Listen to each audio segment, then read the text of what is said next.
बघतात आणि मयुरी त्यांना विनंती करतो की आपण निरूपण सुरू करावं. जय जय राघव समर्थ.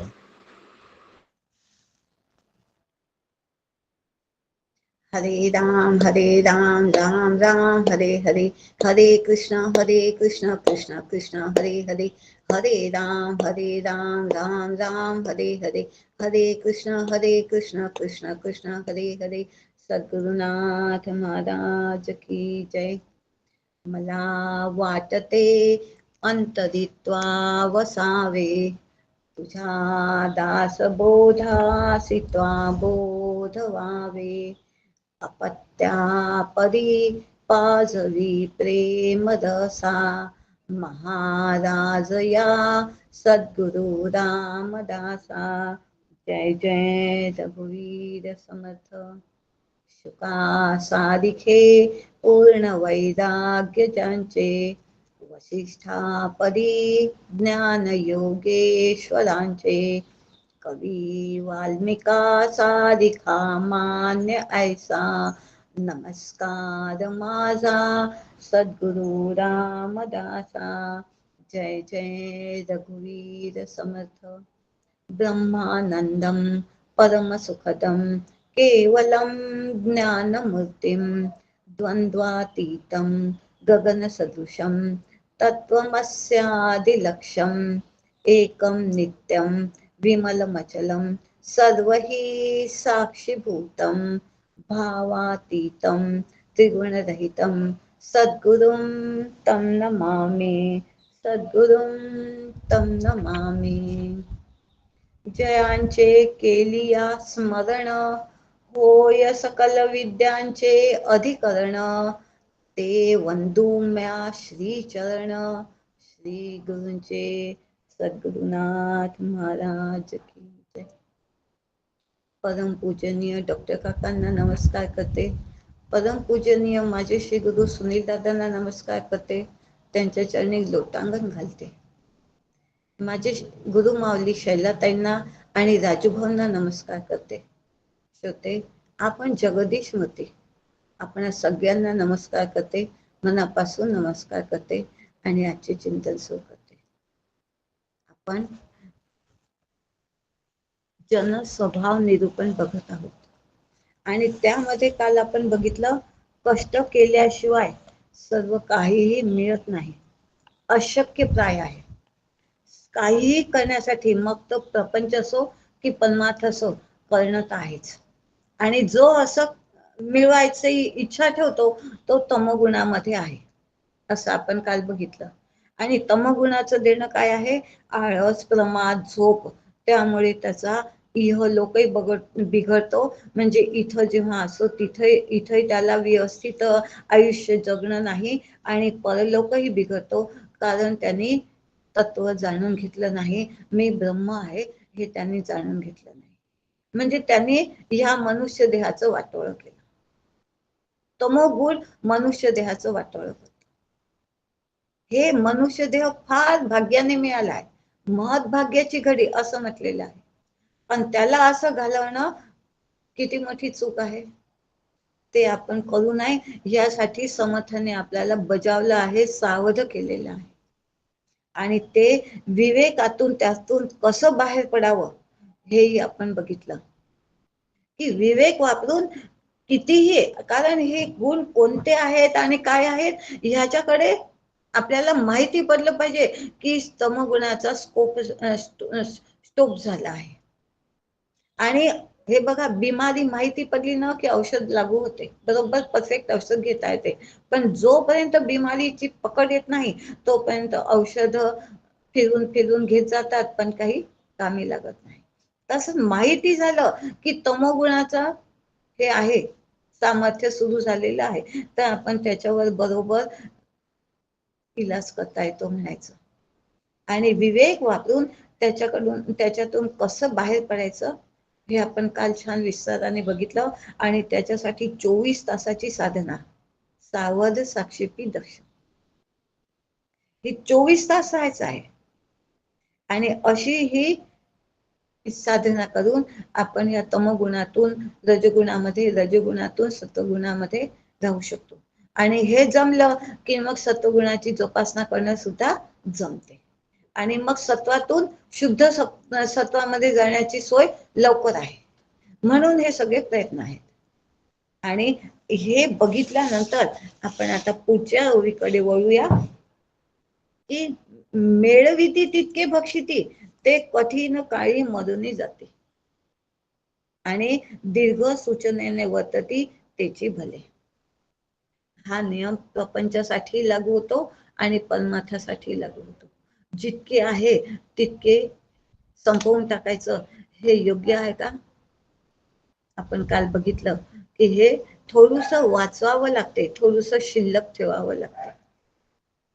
तसंच परमार्थातही आहे, पुण्य खर्च नाही करायचं. पुण्य खर्च करायचं म्हणजे काय की माझ्या मुलाबाळांचं असं होऊ दे, हे होऊ दे, ते होऊ दे, आणि मी त्याच्यासाठी व्रत केले, त्याच्यासाठी पोथी, त्याच्यासाठी हे नको. निष्काम कर्म. असं मग असं कर्म कीजिए की त्याच्या डोक्यावर भार होईल. त्याला आपलं कर्म पाहून असं वाटलं पाहिजे की आता, आणि त्यांनी त्या भारासाठी माझ्याकडे यावं. मी त्याच्यासाठी नाही, तो माझ्या घरी आला पाहिजे. आणि केव्हा येतो तो? नाथा घरी नाचे माझा सखा पांडुरंग. काय बघितलं आपण. तो माझ्या घरी केव्हा येतो? जेव्हा मी नाथांच्या सारखी वागते. सावध साक्षेपी दक्ष, काम, क्रोध, लोभ, मद, मत्सर यांना बळी पडत नाही.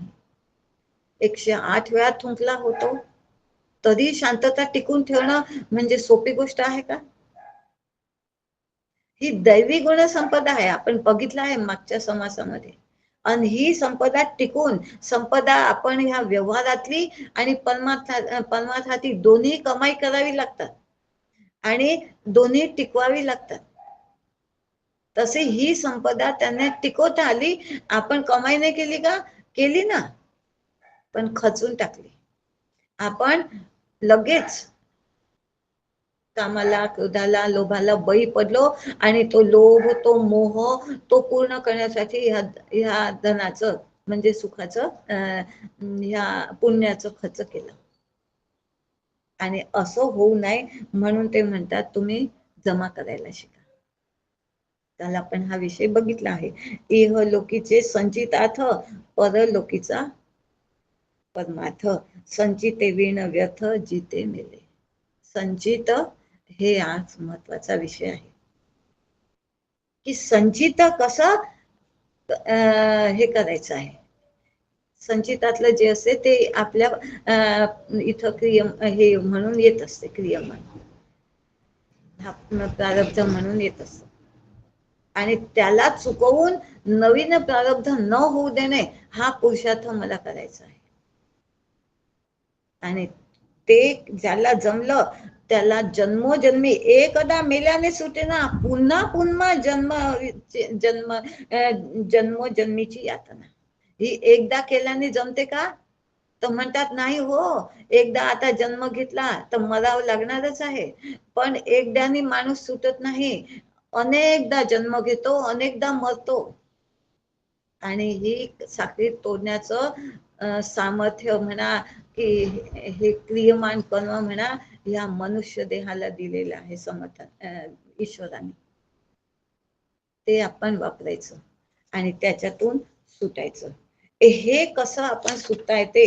हे क्रियमान, संचित आणि प्रारब्ध ह्याचं गणित कसं आहे हे आपल्याला बघितलं पाहिजे की नाही.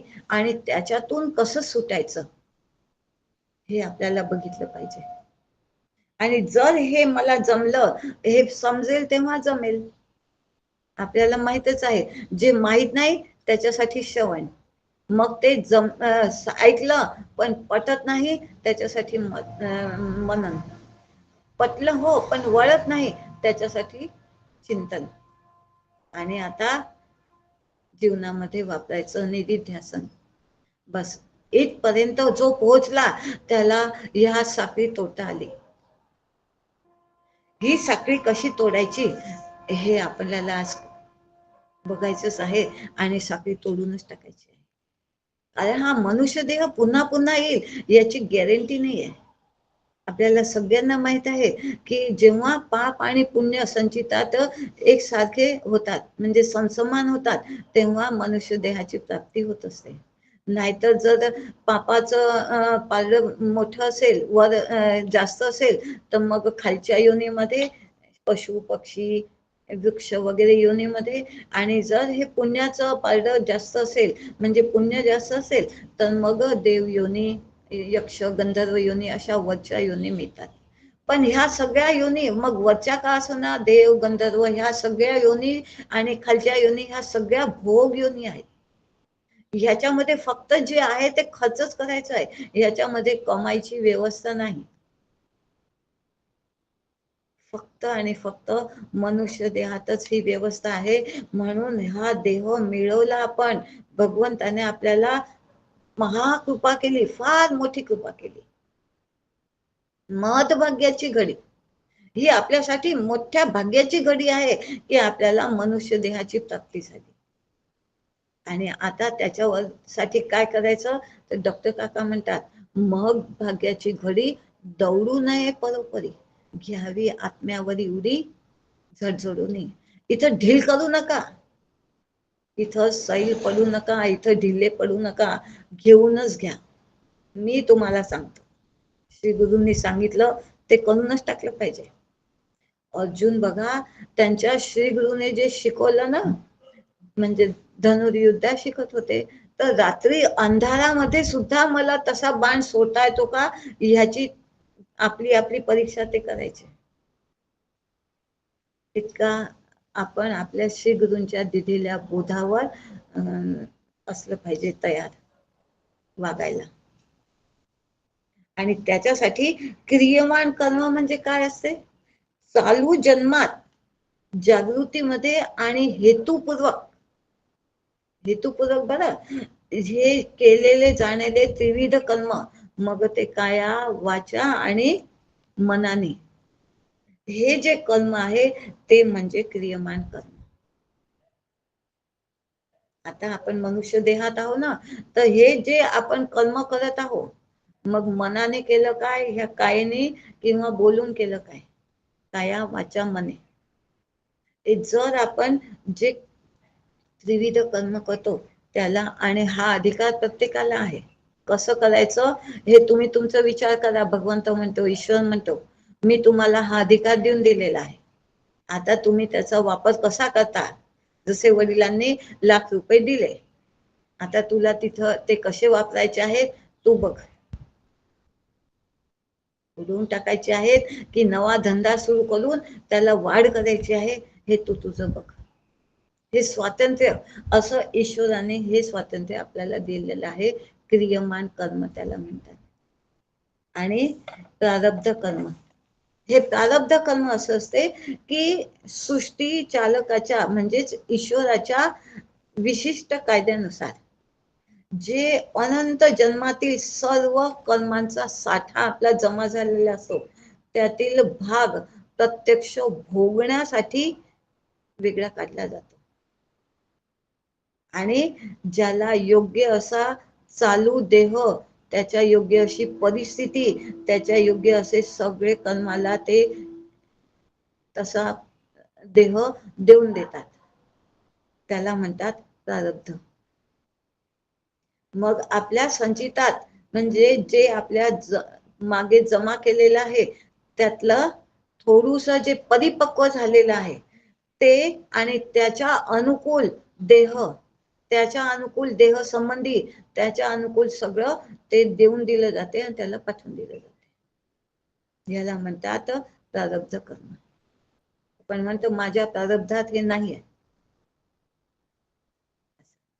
आणि संचित कर्म म्हणजे आपल्याच मागील सर्व मनुष्य जन्मात आपण जे जे जाणीवपूर्वक केलेलं आहे त्या कर्माचे गोडाऊन जमा झालेलं आपण ठेवतो ना तसं, आणि ते सगळं संचित म्हणजे गोडाऊन मध्ये जमा होते. आणि त्याला संचित असं म्हणतात. फक्त मनुष्य जन्मातीलच कर्म संचितात जमा होतात बरं. इतर सगळ्या योनीमध्ये जे जे कर्म होते ते भोग योनी असल्यामुळे हे ते संचितात जात नाही. मनुष्य जन्मामध्ये जाणीवपूर्वक हा अधिकार असूनही तुम्ही चूक किंवा वाईट कर्म, चूक किंवा चांगले कर्म केले ते संचितामध्ये जातात. म्हणून इथं सावध साक्षेपी दक्ष हा नियम आपल्याला काल पण पाहिला आपण, याच्या पहिलेच्या याच्या 2-3दा बघितला आहे. सावध राहणं फार गरजेचं आहे. का बरं?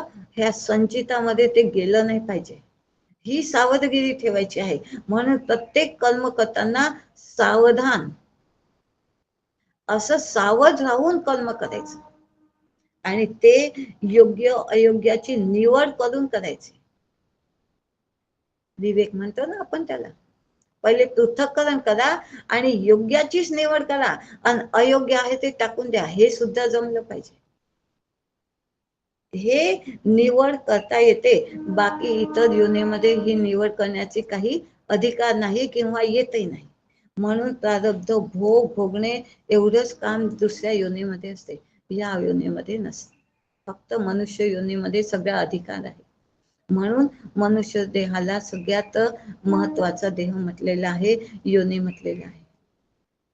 आणि हेच आपण थोडस उदाहरण घेऊन समजू, म्हणजे संचित प्रारब्ध आणि क्रियमान आपल्याला स्पष्ट होऊन जाईल. फार महत्वाचं आहे. म्हणून उदाहरण घेऊन सांगते की शेतकरी असतो, त्याने आपल्या गोडाऊन मध्ये, आपल्या माझघरामध्ये सगळं धान्य साठवून ठेवलेलं असते. हे म्हणजे त्याचं संचित, ह्याला म्हणतात संचित करणं. ठेवलं आहे ना गोडाऊन मध्ये, त्याला म्हणतात संचित करणं. आणि स्वयंपाकघरात आज प्रत्यक्ष स्वयंपाक तयार झाला आहे, आज जेवायचं जे आहे त्याला म्हणतात, हे अन्न जणू ते त्याचं प्रारब्ध कर्म आहे. की आज त्याच्या ताटामध्ये प्रारब्धाने काय आलं आहे, त्या संचितात गोडाऊन मध्ये जे आहे त्यातलंच काढून, जसे गव्हाचे कट्टे भरून ठेवलेले आहेत त्यातलेच 10 किलो गहू दळून आणले, त्याच्या पोळ्या प्रारब्ध म्हणून ताटात आल्या. जर गोडाऊन मध्ये बाजरी भरून ठेवली असेल तर बाजरीची भाकरी ताटात आली. असं आपण जे गोडाऊन मध्ये भरून ठेवलेलं आहे ते आपल्या प्रारब्धात येते. गोडाऊन मध्ये काय भरलं आहे, संचितात काय आहे तेच प्रारब्ध होऊन आपल्याला भोगावं लागते. मग भाकरी तू ज्वारी भरली ना तर भाकरीच खाणार आहे, तुला पोळी नाही मिळणार, असं कणित आहे. म्हणून गहू भर, तुला पोळी आवडते का तर गहू भर, असं सगळं स्वातंत्र्य आपल्याला आहे. आणि हे प्रारब्ध होय. आणि आता तो नुसतं याच्यावर थांबला का, अजून शेती करतच आहे. मग आता शेतीमध्ये काय पेरणी केली आहे, त्याची कशी मशागत करत आहे आणि किती पीक घ्यायचं ह्याच्यासाठी सावध आहे.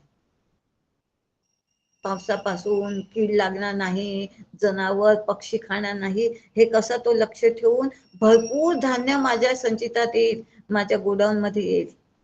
हो करतो ना काम शेतकरी. बस हे आहे त्याचं संचित. हे जणू त्याचं क्रियमान कर्म आहे. आता इथं ह्या क्रियमान कर्मावर ह्या शेतकऱ्याचं जसं हे आहे, सावध राहून पक्ष्यांपासून ढोरांपासून त्या पिकाला वाचवा, ते काय पेरायचं इथून स्वातंत्र्य आहे ना. गहू पेरायचा की बाजरी पेरायची की ज्वारी पेरायची, हे सगळं स्वातंत्र्य म्हणजे हे आहे क्रियमान कर्म.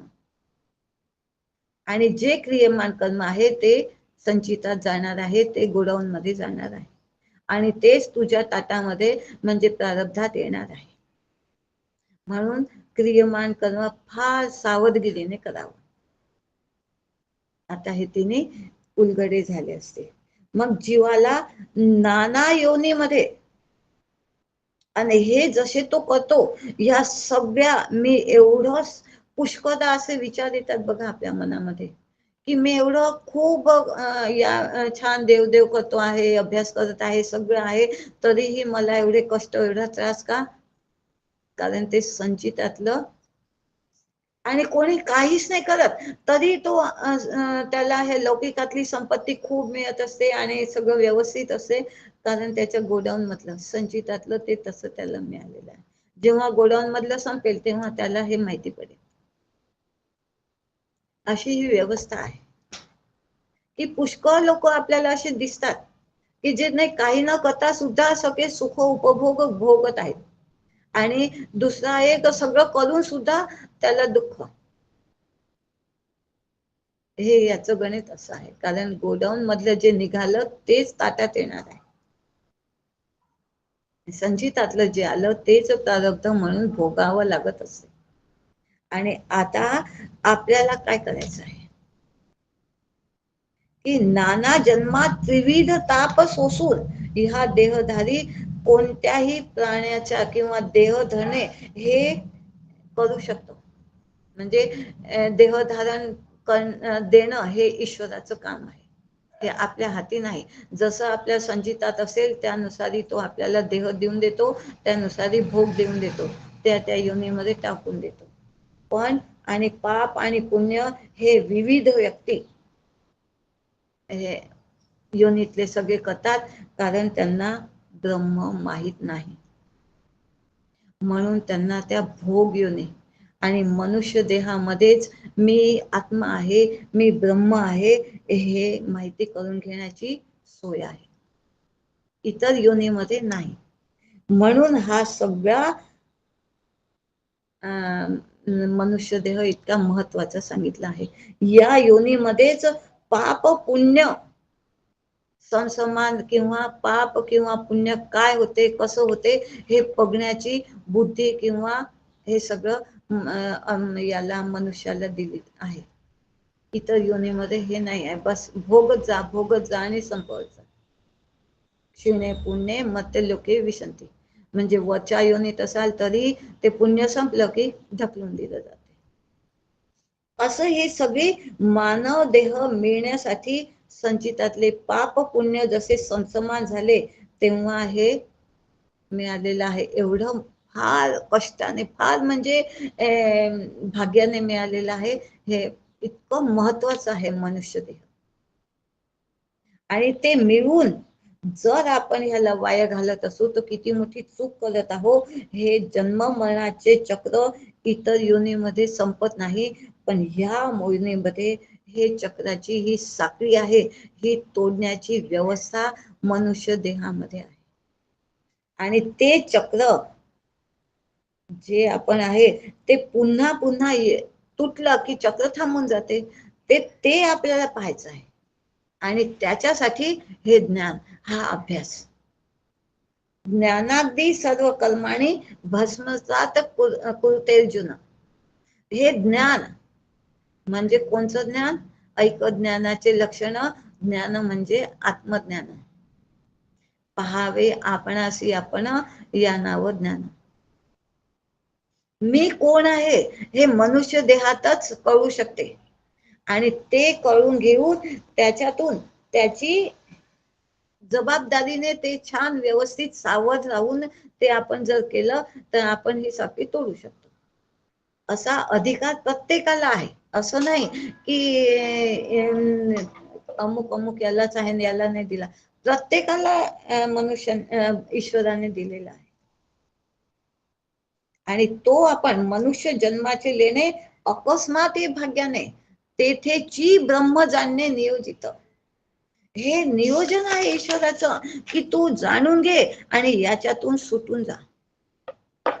एवढी व्यवस्था ईश्वराने करून आपल्याला पाठवली, आणि आपण जर हा वाया घालत असू तर किती वाईट काम करत आहोत.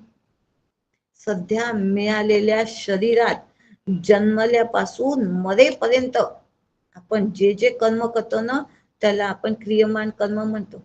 आणि ह्या क्रियमान कर्माचे तात्काळ काहीतरी मिळतात, आणि काही काही दिवसांनी, काही काही वर्षांनी, किंवा काही पुढच्या जन्मी असे मिळतात.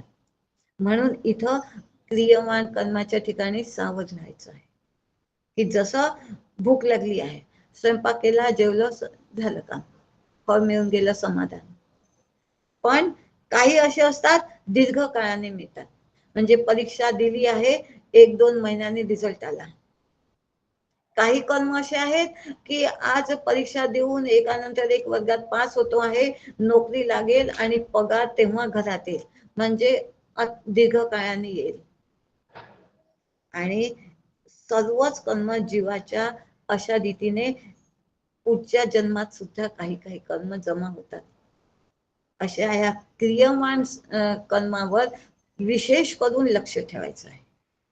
आणि प्रारब्ध कर्म हे संचितातले जेवढे कर्म परिपक्व होतात ते आपल्याला दिले जातात बाहेर काढून, आणि भोगण्यासाठी योग्य म्हणजे जे झाले आहेत ते दिले जातात. त्यानुसार देह, आई वडील, परिस्थिती, नातेवाईक दिले जातात, हे पण आहे. आणि तिथं आपल्याला काहीही करण्याचं अधिकार नाही. त्याच्यात आपण आई वडील बदलू शकत नाही, नातेवाईक बदलू शकत नाही, काहीच नाही. म्हणजे प्रारब्ध म्हणून जे तयार झालेले आहे संचितातलं, त्यात योग्य असा नवीन देह मिळाला की त्याचा कोणताही विचार अंतःकरणामध्ये आपण न ठेवता मृत्यूच्या वेळी, हे कसं मिळालेलं आहे, संचित कोणतं हे झालेलं आहे, तर मृत्यूच्या वेळी जो विचार आपल्या मनात असेल त्या ठिकाणी तो फळ, ते फळ बलवान होते. आणि त्याचे पाप आणि पुण्य कोणते त्यांनी जास्त केले आहेत त्याच्यावरही हे बलवान होते. हे दोन त्याच्यासाठी फळ परिपक्व होण्याचे हे दोन कारण आहेत. की जेव्हा आपल्या अंतकाळी म्हणजे मृत्यूच्या वेळेस ज्या चिंतनामध्ये आपण देह ठेवतो त्यानुसार देह मिळतो. म्हणून तो दिस गोड व्हावा असं म्हणतात. आणि हे सगळं व्यवस्थित सारांश म्हणजे संचित कोणीही बदलू हे प्रारब्ध कोणीही बदलवू शकत नाही. प्रारब्ध हे भोगूनच संपवावं लागते. क्रियमान कर्मावर आपलं स्वातंत्र्य आहे कसं करायचं, प्रारब्ध कर्मावर स्वातंत्र्य नाही, ते भोगूनच संपवावं लागते. आणि क्रियमान निर्माण होते तिथं आपल्याला पौरुषत्व करून बाहेर निघता येते. जसं म्हटलं की घ्यावी आत्म्यावरी उडी, हे आपल्याला घेण्याचा अधिकार आहे.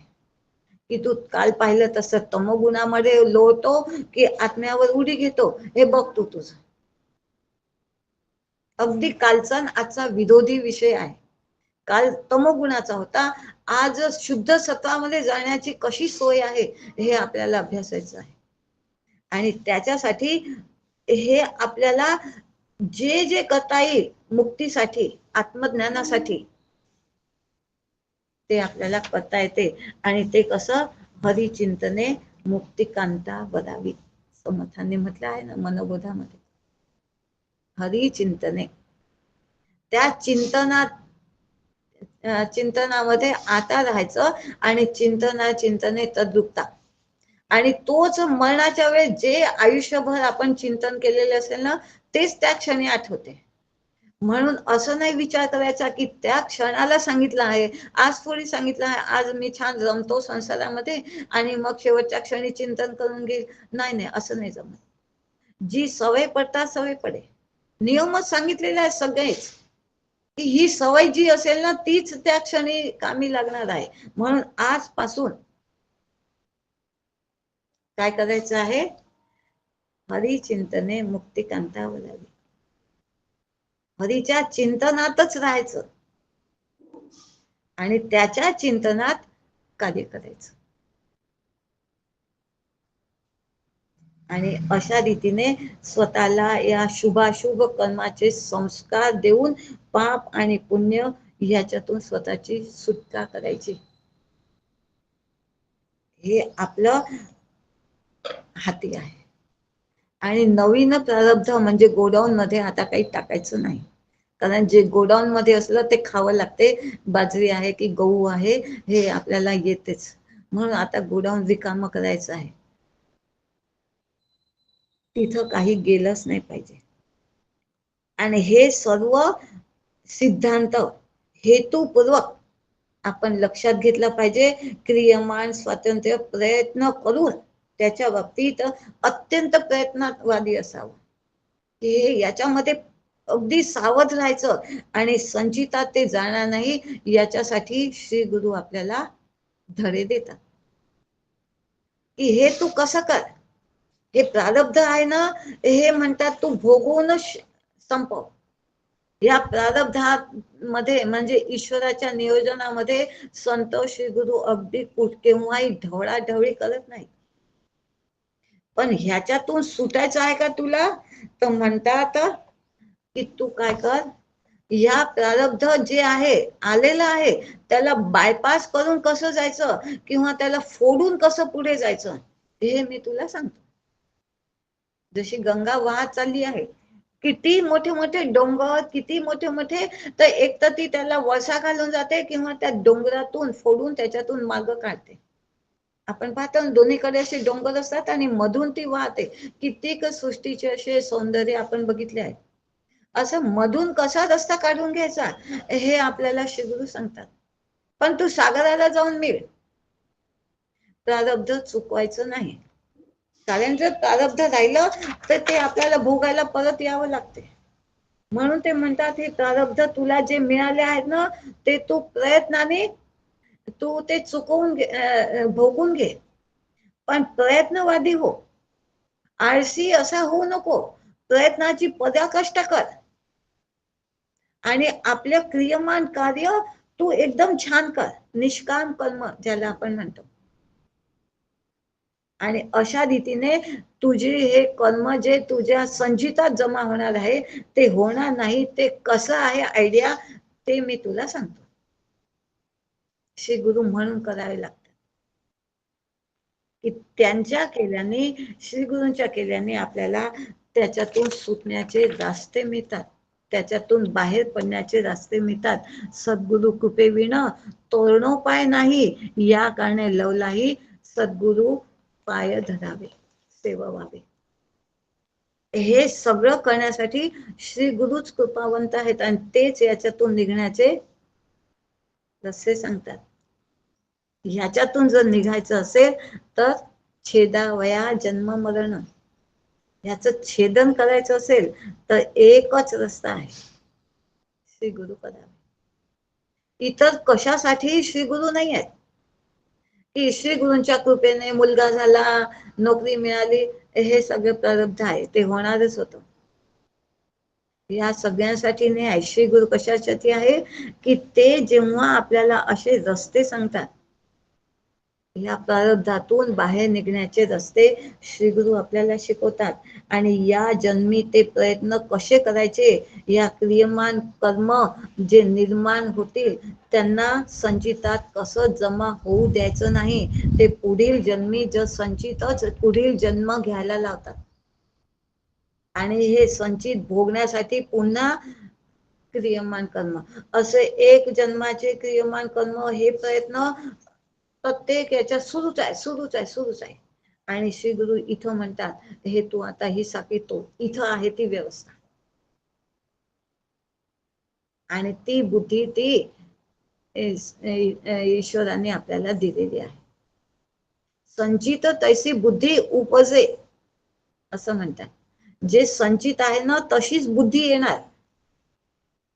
काल परवा आपण हा विषय घेतला आहे, पण तिथं विचार द्यायचा की ही बुद्धी, मन, बुद्धी, चित्त, अहंकार हे सगळं जड आहे. सूक्ष्म देह जड आहे, हा स्थूल देह जड आहे. आणि ही बुद्धी कशामुळे आहे तर त्या चिदाभास त्याच्यामुळे पडला, त्याच्यामध्ये पडला, आणि तोय भास आहे कुठून आला, तो कुटस्थापासून आला. आणि त्याच्याकडे जाण्याची आता व्यवस्था या बुद्धीला झालेली आहे. पण आता काल जसं बघितलं की तमोगुणाकडे, रजोगुणाकडे ही बुद्धी म्हणते मला जायचं आहे मॉलमध्ये, मला झोपून राहायचं आहे. काय होते, एक दिवस क्लास या वर्गामध्ये जॉईन नाही झालं तर झोपूनच राहतो. रात्री खूप ऊन गरमी होती म्हणून झोप नाही आली, आता सकाळी सकाळी छान झोप येत आहे. अशी बुद्धी आली. त्याच्यावर मात करायची कशी आणि त्याच्यातून बाहेर पडायचं. बुद्धी तर आली आहे, पण त्या बुद्धीला कसं वळवायचं, या बुद्धीच्या आहारी जायचं नाही. तिला ती मनाकडे वळली तर ते मन आहे इंद्रियाकडे, म्हणजे भोगांकडे. इंद्रिय भोग मागतात, आणि ही बुद्धी जर मनाकडे वळली तर ते भोगाकडे वळते. आणि हीच बुद्धी जर चिदाभासाकडे वळली तर ती कुटस्थाकडे जाते. म्हणून इथं सगळं आहे व्यवस्था. आणि ह्या बुद्धीमध्ये म्हणतात, तू त्याला, ह्या बुद्धीला ब्रह्मज्ञान दे, ह्या बुद्धीला ज्ञान दे. आणि जव नाही ज्ञान प्राप्ती तव चुकेना यता याती, गुरु कृपे विण अधोगती गर्भवास चुकेना. मग हे ज्ञान तू मिळव. आणि हे ज्ञान मिळवण्यासाठी तुला श्री गुरु केले पाहिजे, श्री गुरूंच्या जवळ गेलं पाहिजे. विवेकाचा लाभ घडे तेने परमात्मा ठाई पडे, विवेक पाहता सापडे विवेकी जन. बघा, असं विवेकाने श्री गुरूंची तू शोध घे, त्यांना तू शोध. आणि हे श्री गुरु कधी मिळतात, कसे मिळतात आपण पाहिलेलं आहे. जेव्हा ईश्वर कृपा करतो तेव्हा आपल्या जीवनामध्ये श्री गुरु संत येतात, किंवा आपल्याला तिथं हे युनिवर्स आपल्याला तिथं पाठवते. म्हणजे ही ईश्वराची, या युनिवर्सची व्यवस्था असते. आणि ईश्वर केव्हा कृपा करतो, तर आपले कर्म, म्हणजेच आपण किती निष्काम कर्म करतो, किती धर्माला धरून कर्म करतो, या सगळ्यांचं फळ म्हणजे ईश्वराची कृपा. आणि ईश्वराची कृपा हीच आहे की त्यांनी आपल्याला श्री गुरूंशी, संतांशी भेट घालून द्यावी आपल्या जीवनामध्ये त्याचं.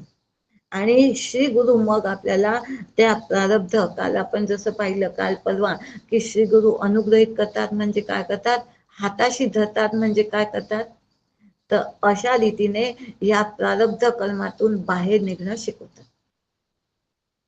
नवीन संचित होणार नाही हे आपल्याला शिकवतात. कर्माचा साठा जो आहे ते साठा वाढणार नाही. मग इथं काय निष्क्रिय बसून राहा असं शिकवतात का ते, काही करूच नको, नाही. कर्तव्य कर्म करायचंच आहे, व्यवस्थित करायचं आहे, पण निष्काम करायचं आहे. मी केले ऐसे म्हणशी दुःखी होशी.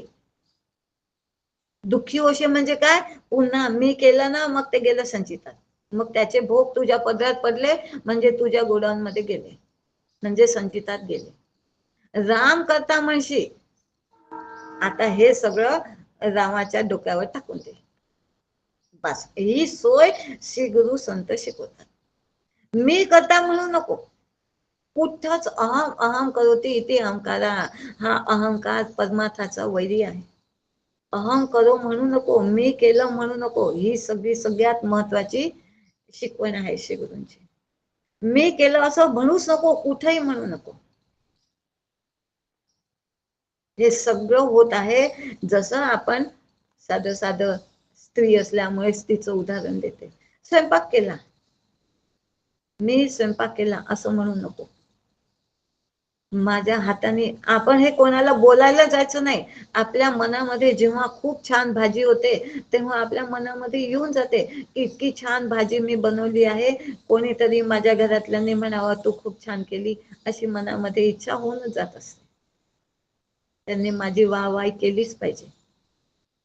पण जेव्हा असं होते तेव्हा मनाला विचार द्यायचा की कोणी केले आहे स्वयंपाक, हाताने केला आहे. माझे हात म्हणजे मी आहे का? डॉक्टर काकांनी नियम दिला आहे की नेहमी लक्षात ठेवायचं, जे माझं आहे ते मी नाही. माझं हे घर आहे तर घर म्हणजे मी आहे का? नाही ना. मग तसे माझे हात म्हणजे मी आहे का? मग स्वयंपाक कोणी केला? हाताने केला.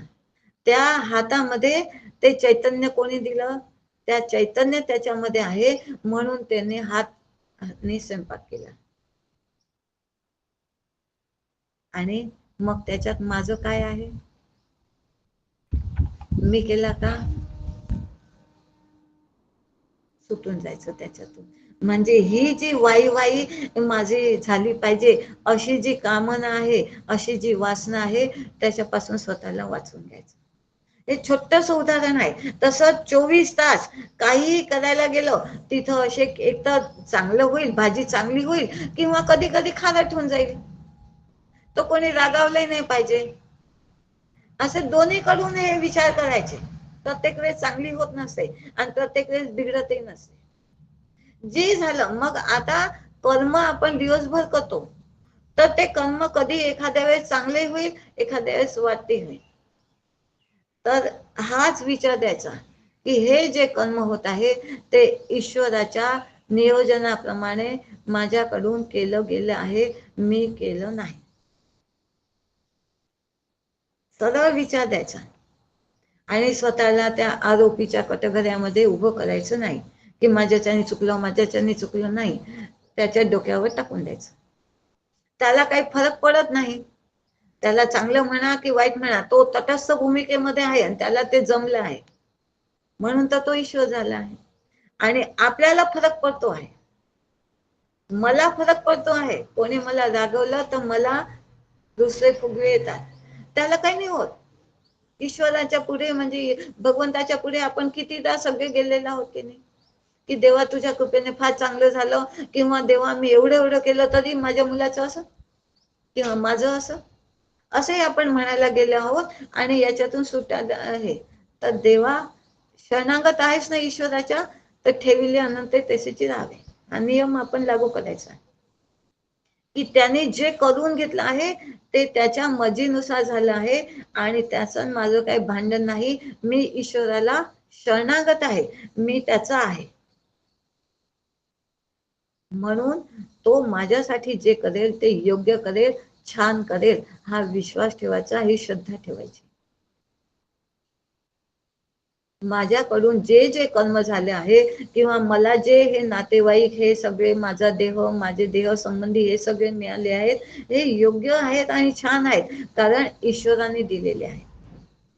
ह्याच्यामध्ये असाच आहे तसाच आहे, जसं आपण पाहिलं होतं हा दुर्योधन असा कसा, मग माझ्या घरचे असे कसे, हे आपण म्हणायचं नाही. तो तसा नसेल तर कसा असेल, भगवंताने काय उत्तर दिलं आहे तसं आपण म्हणायचं. हे असे नसेल तर कसे असतील, हे असेच असतील. पण मी माझ्याकडे बघायचं, इतरांचे गुणदोष बघायला जायचं नाही. मी माझं बघायचं आणि ह्याच्यातून आपला मार्ग काढायचा.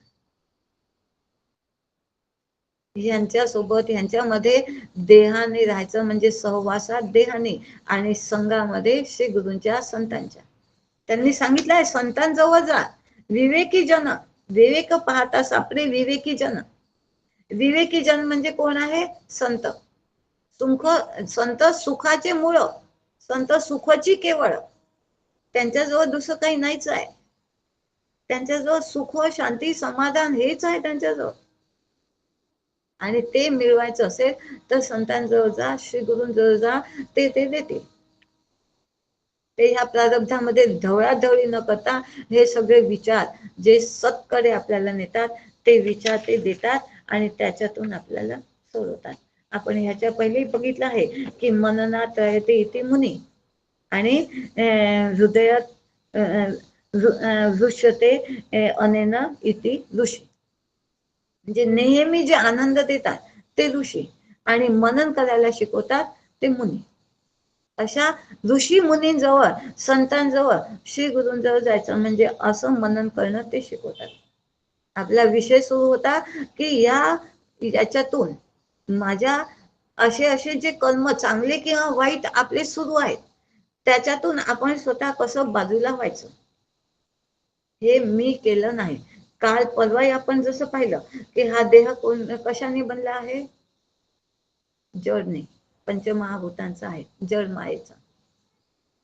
गुण कोणाचे आहेत? गुण मायेचे. आणि हे सगळं बनलं कसं आहे? मूळ मायेने बनवलेलं आहे, म्हणजे हा माईक आहे. आणि सगळ्यात मोठं ज्ञान श्री गुरु देतात, तू कोण आहे हे पहिले ओळख, हा देह मी नाही. आणि हे जसं मला माझं माहिती झालं की हे माझं नाही, मी केलेलं नाही, म्हणजे मी जर ह्या नाही आहे तर मग ह्याच्याच्याने झालेलं कर्म माझं कसं असणार? की नाही समीकरण बरोबर? हे जर मी नाही, सगळ्यात पहिले श्री गुरूंचा उपदेश तत्वमसी, की तू देह नाही, तू आई नाही. ह्या संचितातलं तुला हा देह दिला गेला आहे आणि त्याच्यानुसारी तुला आई होणं आहे, त्याच्यानुसारी तुला हे मुलं बाळ सगळे जे काही मिळाले आहे ते मिळालेले आहे. पण आता श्री गुरु मुळाकडे देतात, मूळ कापायला शिकवतात, की हा देहच तू नाही. मग हे इतका छान, हो डॉक्टर मुलगा आहे माझा, इतका ऑफिसर मुलगा आहे आणि तुम्ही म्हणता मुलगा माझा नाही, असं कसं मान्य करू? पण हे आतल्या गाठीचं असावं. त्याला सांगायला जायचं नाही तू माझा मुलगा नाही, मी तुझी आई नाही. त्याने आई म्हणून आवाज दिला तर प्रेमाने ओ द्यायचाच, पण मनामध्ये पक्की जाणीव ठेवायची की मी कोण आहे. आणि ह्या जाणीवेतून मग व्यवहारामध्ये घरादारामध्ये वागायचं. जाणतेने हरिभजेचे आपण उत्तम पुरुषामध्ये पाहिलेलं, उत्तम मागच्या समासामध्ये जाणून करा जे करायचं आहे ते. असं आता मी हे जाणलं, सगळ्यात महत्वाचं जाणणं काय आहे, मी कोण आहे हे आता जाणून घेतलं. आणि आता जे करायचं आहे हे जाणून करा. न जाणता परोपरी साधने केली कोट्यावरी तरी मोक्षाचा अधिकारी होणार नाही, हा नियम आहे. मग आता सगळ्यात पहिले श्री गुरु म्हणतात तू इथं मूळ जाण. आपण मागच्या समासामध्ये पाहिलं प्रदक्षिणा कशी करायची, हळदी कुंकू लावतो, बेलपान वाहतो, म्हणजे काय करतो, हे सगळं आहे. सगळ्यात महत्वाचं मी कोण आहे हे पहिले जाण. आणि हे बेलपान वाहणारा कोण आहे, हे प्रदक्षिणा घालणारा कोण आहे, मग ते पुढची गोष्ट होऊन जाते. सगळ्यात पहिले तत्वमसी श्री गुरु म्हणतात तू देह नाही, तू आत्मा आहेस. हे सगळ्यात पहिले जाणून घे आणि मग आता कामी लाग. आता तू जे जे करशील ते मी केलं नाही, साफ सांगून द्यायचं. मग ह्याचं फळ माझ्या पदरात येईल का? मग कोणी केलं? ईश्वराच्या नियोजनाप्रमाणे, या 3 गुणांप्रमाणे त्यांच्या ते सगळं माझ्याकडून करून घेतलेलं आहे. आणि अशा प्रकारे जो वागतो पुनर्जन्म न विद्यते, म्हणजे त्याच्या संचितामध्ये काही जात नाही. मग कोणी या 3 गुणांपैकी एका गुणाने करून घेतलं किंवा ईश्वराच्या नियोजनाप्रमाणे करून घेतलं. ईश्वराने जसं नियोजन मागे संचितात होतं त्यानुसार हे परिपक्व फळ आहे ते आता मला भोगायचंच आहे. पण पुढे होणार नाही, पुढचं फळ मला मिळणार नाही, म्हणून मी करता असे म्हणू नको. सगळ्यात मोठं ब्रीद वाक्य लक्षातच ठेवायचं. मी करता ऐसे म्हणशी कष्टी होशी, म्हणजे काय, पुन्हा जन्म घ्यावा लागेल, अधोगती, छेदावया संसार बंधन, करावे सद्गुरु सेवन. ही साखळी कापायची आहे ना, तर श्री गुरुंनी जो उपदेश केलेला आहे की तू तत्वमसी ऐक शिष्या येथील वर्म, स्वये तुची आहे ब्रह्म. तू ब्रह्म आहेस हे पक्क आठवण ठेव. आणि सद्गुरु सेवा माझे भजन, गुरु आम्हा भिन्न भाव नाही. मग सद्गुरूंची सेवा करायची म्हणजे काय करायचं आहे? त्यांचे पाय दाबायला जायचं, त्यांचे काय पाद्यपूजन करायचं, असं आहे का? नाही. हा जो त्यांनी बोध दिला आहे तो जीवनामध्ये उतरव आणि ही साखळी कापून घे, बस ही खरी सेवा आहे. त्यांच्या बोधा, जसं काल आपण पाहिलं, आपण अक्षय तृतीयेला माठ भरतो की नाही, हा माठ या बोधाने भरून घे, म्हणजे त्या अक्षय पात्र, त्या अक्षय तत्वाला तू प्राप्त होशील.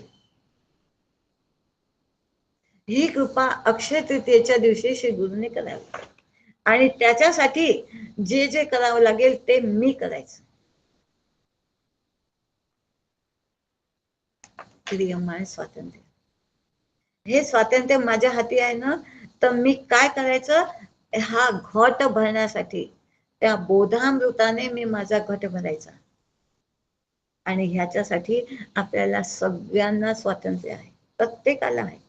आणि हे मिळवण्यासाठी, हे सगळं करण्यासाठी काय करायचं तर म्हणतात सतसंग, नामस्मरण आणि आत्मपरीक्षण, हे 3 रस्ते दिलेले आहेत. एक तर सत्संगामध्ये हे सगळं आपल्याला कळते, इतर कोणीही काहीही सांगत नाही. स्वागत लागे कधी प्रीती, ज्यांना जसा जसा मनामध्ये स्वार्थ असतो त्यानुसार ते आपापल्या हिशोबाने वागत असतात. कुठंही जायचं नाही. जायचं कुठं? श्री गुरूंजवळ. आणि सत्संग, नामस्मरण आणि आत्मनिरीक्षण. डॉक्टर काका म्हणतात आत्मपरीक्षण, कठोर आत्मपरीक्षण, एक शब्द अजून जोडा म्हणतात. आपण स्वतःसाठी सैल होऊन जातो आणि दुसऱ्यांसाठी कठोर नाही. म्हणते आपलं आत्मपरीक्षण करायला कठोर व्हायचं की हे मी कसं केलं, काय केलं. आणि प्रत्येक याला ह्या पारमार्थिक किंवा व्यावहारिक जर आम्हाला कल्याण माझं करायचं असेल तर माझं आत्मपरीक्षण करायचं की मी आत्मा आहे, मग ह्यामध्ये मी का गुंतलो. सगळं त्याचं आहे, ते फळ त्याच्याकडे द्यायचं आहे, कर्माचं फळ त्याच्याकडे. आणि तुम्ही खूप छान बोलता, तुम्ही ज्ञानी, तुम्ही हे सरळ इथून नाही व्हायचं. हे इथं तर सगळ्यात जास्त धोक्याची घंटी आहे. हे ज्ञान कोणाचं आहे? श्री गुरूंचं आहे, शास्त्राचं आहे. ते त्यांच्याकडेच ट्रान्सफर करायचं. मी यातलं मधलं ही वाई ठेवून घ्यायची नाही. ही माझ्या श्रीगुरूंची आहे, त्यांनी हे दिलं आहे. मी पोस्टमॅन आहे, ती तुमच्या जवळ आणून दिला आहे. पोस्टमॅन काही सुख दुःखाला प्राप्त होतो का? मरणाची चिठ्ठी दिली तरी किंवा लग्नाची पत्रिका दिली तरी त्याला काही घेणं नाही. पोस्टमॅन आता नाही समजणार, कुरिअरवाला. आता पोस्टाचे डब्बेच गेले उडून. कुरिअरवाला, त्याला काही घेणं देणं असते का याच्यात पॅकिंग मध्ये काय आलं आहे, चांगलं आहे की वाईट आहे? फक्त तिकडून दिलं जाते, इकडून तो आणून देतो आणि मोकळा होतो. तसं आपण आहोत. श्री गुरूंनी जे दिलं आहे ते इथं आणून द्यायचं, मोकळं व्हायचं. वाहवा म्हणत असाल तर त्यांचं चूक आहे म्हटलं असाल तर ते माझ्या बुद्धीची कमतरता आहे हे मान्य करायचं. की त्यांनी तर योग्य तेच दिलं होतं, पण मी मध्ये पॅकिंग फोडलं की काहीतरी नालीत पाडलं की काहीतरी चूक माझ्याच्याने झाली आहे, म्हणून व्यवस्थित मला जमलं नाही. हे आपण लक्ष ठेवायचं की दुसऱ्यांदा अशी चूक होऊ द्यायची नाही. असं सावध राहून आपण व्यवहार चालून राहायचं. आणि प्रत्येक वेळेस सत्संग करायचा, म्हणजे सत्संग, नामस्मरण आणि आत्मपरीक्षण 3 रस्ते दिले आहेत. सतसंगती सदा घडो, तू जन वाक्य कानी पडो, म्हणजे जे सतकडे नेतात तेच सत्संग. सत्संग म्हणजे भजनात गेला किंवा देवदर्शनात गेला, ही अगदी बालबुद्धीची सत्संग आहे तो. सत्संग म्हणजे जो सच्चे विचार देतो, जो सतकडे नेतो, नेहमी सच्च्या सोबत राहतो संत. अशा संतांच्या जवळ जा, तिथं समाधान भंगत नाही, तिथं अहंकार जागृत होणार नाही. अहंकाराचा नाश कसा होईल, अहंकाराचा वारा न लागो राजसा, त्याचा नाश कसा होईल हे सगळं शिकवल्या जाते. कोणत्याही, हा वारा आहे ना, वारा वाहून घेऊन जातो की नाही, तसं मला वाहून जायचं नाही, त्या प्रवाहात मला अहंकाराच्या व्हायचं नाही, हे मला बघायचं. आणि प्रतिक्रिया द्यायच्या नाही, हे सगळ्यात महत्वाचं आहे. जे आपल्या घरादारामध्ये आहे तिथं थोडं शांत राहायचं. कारण सगळे आपण जो विचार, आपले जे हे शास्त्राचे विचार आहेत ते आपल्या जीवनामध्ये प्रत्येकाचे नाही आहेत ना. तो त्याच्या गुणानुसार तुमच्याशी वागेल. तर तुम्ही ओळखायचं की हा या गुणाच्या आहारी गेला आहे, नशेत आहे, तर त्याच्याशी बोलायचं नाही, प्रतिक्रिया द्यायचं नाही. आणि हे सामर्थ्य अजिबात गमवायचं नाही. हे सामर्थ्य, मी ही प्रतिक्रिया द्यायची नाही, हे सगळ्यात मोठं शस्त्र आहे. शांत, तो आगीचा गोळा होऊन आला आहे. मी कोण आहे? मी शांत सरोवर, आनंदाचे डोह. माझ्याजवळ आनंदाच्या डोही, आनंदच तरंग निघाला पाहिजे. आणि बघा आगीचा की कितीही मोठा गोळा आला तरी पाण्यामध्ये विझतो ना, तसा तो कितीही कोणताही गुण घेऊन आला तर आनंदाच्या डोहामध्ये तो विझला पाहिजे. मी पेट्रोल होऊ नये, मी आनंदाचा डोह राहू, हे असं आपण लक्षात ठेवायचं. प्रतिक्रिया द्यायच्या नाही. आणि आपल्या पोटाचं पाणी हालू न देता, समाधान भंगू न देता आपली रामबुद्धी ठेवायची, कामबुद्धी होऊ द्यायची नाही. हे व्यवहारात लक्षात ठेवायचं. कामना हे दुःखाची खाण आहे, तिथं आपण जायचं नाही. हे सगळे फंडे आपला एक एक क्षण चिंतनात, म्हणजे अधिष्ठानाच्या चिंतनात, त्याच्या स्मरणात जावा, म्हणजे ह्या सगळ्या धोक्यापासून आपण स्वतःला वाचवू शकतो. चिंतने तद्रुपता, म्हणजे त्याच्यासारखं होण्याला आपल्याला मदत होते. म्हणून चिंतनाचा विषय नेहमी श्री गुरूंचा, श्री गुरु शास्त्राचा अभ्यास, श्री गुरूंनी दिलेले बोध. संसार चिंतनाचा विषय नसावा. माझ्या मुलीचं कसं, माझ्या मुलाचं कसं, हा विषय नाही. त्यांचे कर्तव्य कर्म करायचे, चोख करायचे, छान करायचे, आणि चिंतन इकडे आतमध्ये यांना थारा द्यायचा नाही. अजिबात घुसू द्यायचं नाही कोणाला, कारण तिथे बसलेली पाऊलं श्री गुरूंची. जिथं ते आहे तिथं कचरा नको, स्वच्छ पाहिजे. हे पूर्ण व्यवहारकालीन लक्षात ठेवायचं. आणि रिकामा अर्धघडी राहू नको. कशा विना? नामस्मरणाविना. येता जाता, बसत उठता, कार्य करता, देता घेता, वदनी वदता, ग्रास घेता, नामस्मरणाशिवाय मुखिया मुख सो चाहिए, खान पान सोय. तो एकच तोंडाने आपण खातो की नाही, पण ते अन्न फक्त तो असं नाही म्हणत मी माझ्या जवळ ठेवतो, प्रत्येक अंगाला तो पुरवतो. तसं हे नामस्मरण प्रत्येक याच्याकडून आपलं संरक्षण करतो. आणि हे आपल्याला यांनी आपल्याला जमते. हे सगळे पारमार्थिक आणि व्यवहारिक कल्याणासाठी असे फंडे आपण वापरायचे. अशा सगळ्या युक्त्या म्हणायचं, त्या वापरून स्वतःच संचित जमा होणार नाही याच्याकडे लक्ष ठेवायचं. आणि शेवटी असं वागलं की मी केलं नाही म्हणजे संचित नाही झालं, आणि असं वागल्यामुळे ते जे हे आहे मागचं संचित, पुढचं संचित होऊ नाही दिलं आहे, मागचं संचित आहे ते जळून जाते. म्हणजे त्याचं प्राधान्य राहत नाही, ते खतम होते. क्रियमान संचित प्रारब्ध अवघा झाला नारायण. त्याच्या चिंतनामध्ये जीवन जगलं म्हणजे आनंदात राहिला. आणि हे जेव्हा असं असते म्हणून नवीन संचित तयार नाही झालं आणि मागचं आहे ते जळून गेलं. झाली ना साखळी तुटली. संचित क्रियमान प्रारब्ध अवघा झाला नारायण. तेव्हा ते म्हणतात की हे अशा रीतीने तो देह शोधून पाहता, म्हणजे कोणता? सूक्ष्म देह.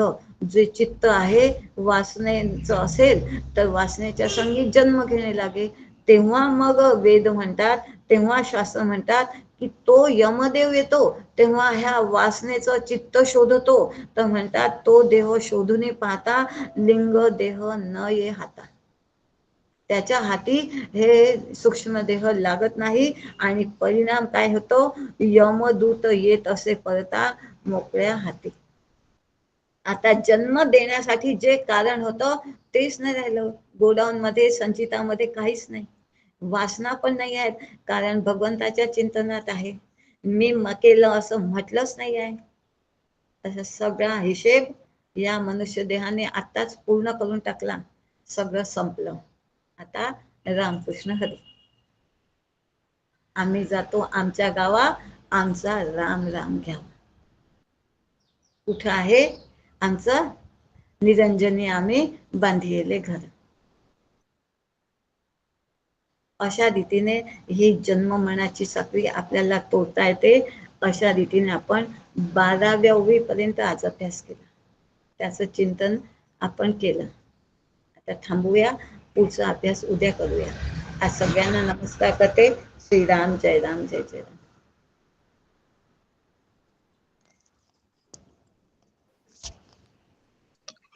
श्रीराम जय राम जय जय राम. श्रीराम जय राम जय जय राम. श्रीराम जय राम जय जय